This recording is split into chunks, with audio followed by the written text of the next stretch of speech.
శ్రీమాత్రే నమ. జయ గురు దత్తాత్రేయ నమ. ఈ వీడియోలో మనం వృశ్చిక రాశి వారికి మే 1వ తారీఖు నుంచి 15వ తారీఖు మధ్యలో జరగబోయే పక్ష ఫలితాలు.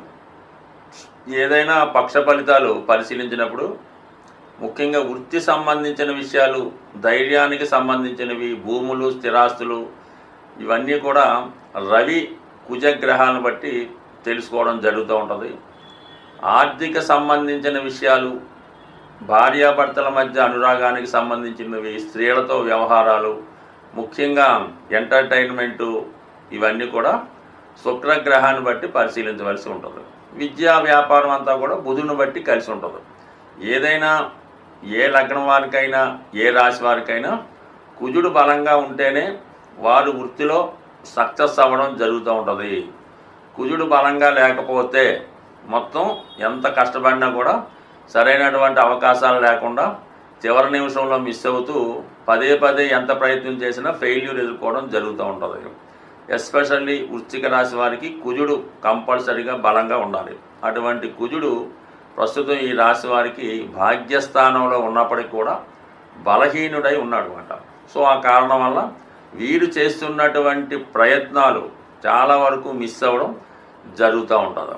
ఒకవేళ ఇదే స్థితి, అంటే ఇదే జాతకం వృశ్చిక రాశిలో ఉన్నటువంటి స్త్రీలది అనుకుందాం, వారు గోచార ఫలితాలు చూస్తుంటే వారి యొక్క భర్త గారికి ఇప్పుడు ఏ ప్రయత్నం చేసినా ఆ ప్రయత్నంలో సక్సెస్ కాగలేకపోవడం, వారు ఏదో ఒక బలహీనతకి లోనై వారి యొక్క సామర్థ్యాన్ని కోల్పోవడం జరుగుతూ ఉంటుంది.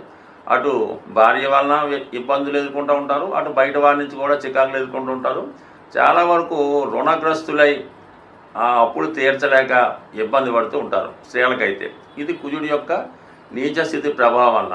అయినప్పుడు కూడా ప్రయత్నపూర్వకంగా దాన్ని సంపూర్ణంగా సాధించే అవకాశం ఉంది. అంటే మనకి గోచార రీత్యా ఒక గ్రహం ఒక చోటకు వచ్చినప్పుడు అది పాజిటివ్ ఇస్తుంది, నెగిటివ్గా ఇస్తుంది. మనం గట్టిగా దాని మీద ప్రయత్నం చేసి అక్కడే స్థిరపడితే కంపల్సరిగా అది సక్సెస్గా మారుతుంది. ఎందుకంటే భాగ్యం ఎప్పుడు అదృష్టాన్ని ఇస్తుంది, కానీ ప్రయత్నం చేయాలి. పూజలు చేస్తే పుణ్యం వస్తుంది, అలాగే ధనం కూడబెడితే అది ఎక్కువగా పెరుగుతూ ఉంటుంది. ఇప్పుడు కూడా ఈ ప్రయత్నం వల్ల కంపల్సరిగా అవకాశాలు రావడం జరుగుతూ ఉంటుంది. ఇది ఒక జ్యోతిషపరమైనటువంటి టెక్నిక్. అలాగే మరి రవి రాశి వారికి దశమాధిపతిగా వృత్తికారకుడు అవుతూ ఉంటాడు. అటువంటి రవి 6వ స్థానంలో ఉచ్చులో ఉన్నాడు. ఇది 100% ప్రభుత్వ ఉద్యోగులకి ఒక ప్రమోషన్ రావడం జరుగుతుంటుంది. వృత్తిలో చాలా కాన్ఫిడెన్స్గా పోటీ పెరగడం జరుగుతూ ఉంటుంది. అలాగే మీ సమయంలో మీకు ప్రభుత్వ కార్యాలయంలో ఏదైనా పని జరగవలసి ఉన్నా, మీరు ఏదైనా ఒక ప్రభుత్వ ఉద్యోగం పదవి కోసం ప్రయత్నం చేస్తున్నా కంపల్సరీగా ఈ సమయంలో సక్సెస్ అయ్యే అవకాశం ఉన్నది. అంటే 6లో రవి ఉన్నప్పుడు అధికారులు మీకు అనుకూలంగా ఉండి అటు కోర్టు కేసుల నుంచి బయటపడతారు, పెద్దవారితో ఉన్నటువంటి సమస్యల నుంచి కూడా బయటపడి విజయం మీ వైపు వచ్చే అవకాశం ఉన్నది. ఇక ముఖ్యంగా గురుగ్రహం ప్రస్తుతం ఈ రాశి వారికి గురుగ్రహ బలం సంపూర్ణంగా ఇంకా కొద్ది రోజులు మాత్రమే ఉంటుంది. అంటే మనకి ఈ 15 రోజులు మాత్రమే సప్తమంలో ఉన్నటువంటి గురువు కంప్లీట్గా అటు 3ని అటు 11ని యాక్టివేట్ చేయడం వల్ల వివాహ ప్రయత్నాల్లో కంపల్సరిగా మీరు ఈ 15 రోజుల లోపులోనే వివాహానికి సంబంధించిన నిర్ణయం తీసుకుంటే అది చాలా వరకు సక్సెస్ అయ్యే అవకాశం ఉంది. ప్రేమ సంబంధించిన విషయాలు 100% ఈ రాశి వారికి ఫెయిల్యూర్ చెప్తున్నమాట. అంటే పంచమ స్థానం అన్నది ప్రేమకు సంబంధించిన దాంట్లో ఈ పాపగ్రహాలైనటువంటి శని ఉన్నాడు, రాహు ఉన్నాడు. అంటే బుధుడు శుభుడైనప్పుడు కూడా పాపులతో కలియడం వల్ల పాపగ్రహంగా మారడం జరిగింది. ప్రేమకి కారణమైనటువంటి పంచమ స్థానంలో ఉన్నటువంటి శుక్రగ్రహం ఉన్నప్పటికీ, ఉచ్చులో ఉన్నప్పటికీ కూడా ఈ పాపగ్రహాల ప్రభావం వల్ల ఇది ఫెయిల్యూర్స్ జరిగే అవకాశం ఉంది. డిసప్పాయింట్మెంట్ తప్పకపోవచ్చు. మరి అందువలన ఈ సమయంలో చక్కగా పెద్దలు కూర్చొని వివాహం చేసుకుంటే అది చాలా వరకు సక్సెస్ అయ్యే అవకాశం ఉంది. ప్రేమ వివాహమే కావాలనుకున్నవారు మరికొద్ది రోజుల పాటు వెయిట్ చేయడం అన్నది మంచిది. ఇక చివరిగా మనకి కేతువు 11వ స్థానంలో కేతువు ఉన్నప్పుడు దైవ అనుగ్రహం తప్పక లభిస్తుంది. ఒక మేధావులైనటువంటి వారు, యోగులు, మహాత్ములైనటువంటి వారి యొక్క ఆశీస్సులు మీకు లభిస్తాయి. ఒకటే ఒక విధంగా చెప్పాలంటే మీ యొక్క పెద్దల యొక్క ఆశీస్సులు లభిస్తూ ఉంటాయి.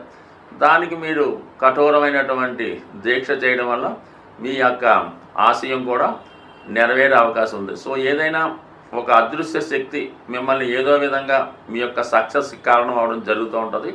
అది మీరు సంపూర్ణంగా దైవాన్ని నమ్మినప్పుడు ఒక అవధూత రూపంలోనో ఇంకొక ఆత్మ రూపంలోనో అంటే బయటికి కనబడవయి మీకు సహకరించే అవకాశం ఉంటుంది. కేతువు ఏకాదశ స్థానంలో ఉండడం వల్ల అది ముందుగా మీకు కూడా తెలుస్తూ ఉంటుంది, మనకి ఈ విధంగా జరగవచ్చు, అందువల్ల ఈ విధంగా జాగ్రత్తగా ఉంటే మంచిది అన్నప్పుడు కూడా మీరు దాన్ని లెక్క చేయకుండా మీ యొక్క పద్ధతిలో మీరు వెళ్తుంటారు. బట్ ఏదైనా రాహు కేతు ఇంకా కొద్ది రోజులు మాత్రమే మీకు కేతు 11వ స్థానంలో మే 18 వరకే ఉంటాడు. ఈ సమయంలో అటు 7లో ఉన్నటువంటి గురువు 11లో ఉన్నటువంటి కేతువు కొద్దిగా మీకు దైవ సహకారం లభిస్తుంది. అందువల్ల దైవాన్ని సంపూర్ణంగా నమ్మి మీ యొక్క ఆత్మవిశ్వాసంతో మీకు మనసుకి నచ్చింది చేయడం వల్ల, హృదయంతో ఆలోచించడం వల్ల కంపల్సరిగా మీకు విజయం లభిస్తుంది. సాధారణంగా మనం ఇప్పుడు రాసులు, గ్రహాలు, నక్షత్రాల ఆధారంగా ఈ గోచార ఫలితాలు మాత్రమే చెప్పడం జరుగుతుంది 12 రాశుల వారికి కూడా. అంటే ఒకే రాశిలో కొన్ని కోట్ల మంది ఉండడం జరుగుతూ ఉంటుంది. అందరికీ ఒకేలాగన్నది ఎప్పుడూ కూడా ఉండదు. మనం ఇప్పుడు చెప్పిన ఫలితాలు కొన్ని పాజిటివ్ ఉండొచ్చు, కొన్ని నెగిటివ్ ఉండొచ్చు. అయితే ఏంటంటే మీ యొక్క జన్మ జాతకంలో ఆ జన్మ పత్రికలో మీకు ఏదైతే రాసి పెట్టి ఉందో అది మాత్రమే గోచార రీత్యా ఆ ఫలితాన్ని మీరు అనుభవించేలాగా ఈ గ్రహాలు చేయడం జరుగుతూ ఉంటుంది. జాతకంలో లేనిది మనం ఎంత ప్రయత్నం చేసినా, గురువు ఎక్కడికి వచ్చినా కూడా జాతకంలో ఉంటేనే ఆ ఫలితం జరుగుతుంది.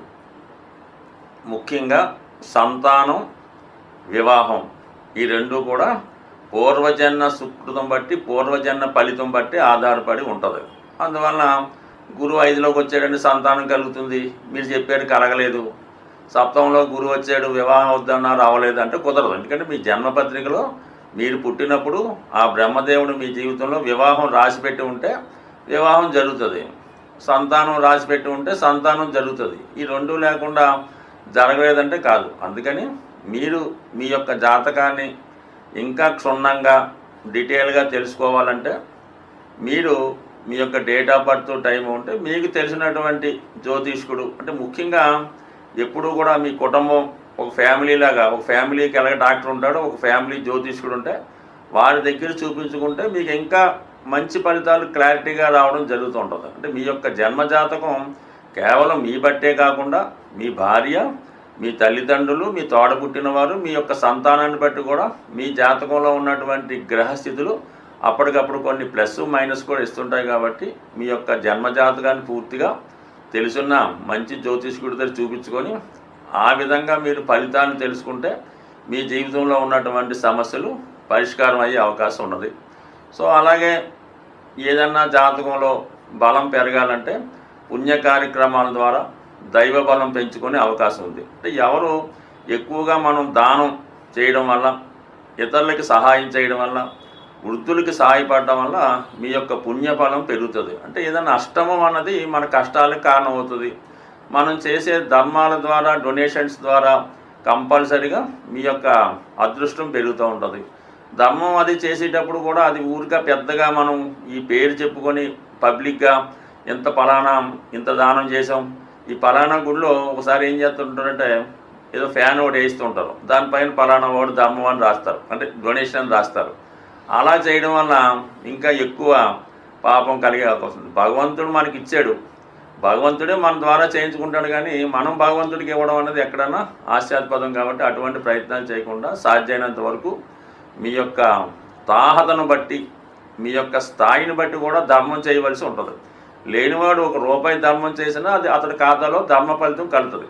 అయితే ఉన్నవాడు వాడి స్థాయిని బట్టి వాడు కూడా ₹1 చేస్తే వాడికి పెద్దగా ఫలితం రాదు, దానివల్ల ఉపయోగం కూడా లేదు. కాబట్టి ఏదన్నా పని చేసినప్పుడు అది అవతల వాడికి ఉపయోగం ఉండాలి, అది మీ యొక్క స్థాయికి తగ్గట్టుగా ఉండడం జరుగుతుంది. అందుకే మొత్తం మీద ఎక్కువ ధర్మ కార్యక్రమాలు చేయడం వల్ల కంప్లీట్గా మీ యొక్క దోషాలు పరిహారం అవుతాయి.